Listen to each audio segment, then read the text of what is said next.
Breaking news చూస్తున్నాం. Star hero Allu Arjun ని Hyderabad task force పోలీసులు అరెస్ట్ చేసినట్లుగా తెలుస్తుంది.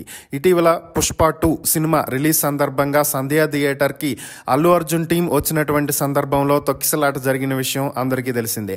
ఈ తొక్కిసలాటలో ఒక మహిళ మృతి చెందడం జరిగింది. అయితే ఈ కేసుకి సంబంధించే కొద్దిసేపటి క్రితమే అల్లు అర్జున్ ని టాస్క్ ఫోర్స్ పోలీసులు అదుపులోకి తీసుకున్నట్లుగా తెలుస్తుంది. ఆయన్ని ప్రస్తుతం చిక్కడపల్లి పోలీస్ స్టేషన్ కు తరలిస్తున్నట్లుగా సమాచారం. బ్రేకింగ్ న్యూస్ చూస్తున్నాం. స్టార్ హీరో అల్లు అర్జున్ ని హైదరాబాద్ టాస్క్ ఫోర్స్ పోలీసులు అరెస్ట్ చేసినట్లుగా తెలుస్తుంది. ఇటీవల పుష్ప 2 సినిమా రిలీజ్ సందర్భంగా సంధ్యా థియేటర్ కి అల్లు అర్జున్ టీం వచ్చినటువంటి సందర్భంలో తొక్కిసలాట జరిగిన విషయం అందరికీ తెలిసిందే. ఈ తొక్కిసలాటలో ఒక మహిళ మృతి చెందడం జరిగింది. అయితే ఈ కేసుకి సంబంధించే కొద్దిసేపటి క్రితమే అల్లు అర్జున్ ని టాస్క్ ఫోర్స్ పోలీసులు అదుపులోకి తీసుకున్నట్లుగా తెలుస్తుంది. ఆయన్ని ప్రస్తుతం చిక్కడపల్లి పోలీస్ స్టేషన్ కు తరలిస్తున్నట్లుగా సమాచారం.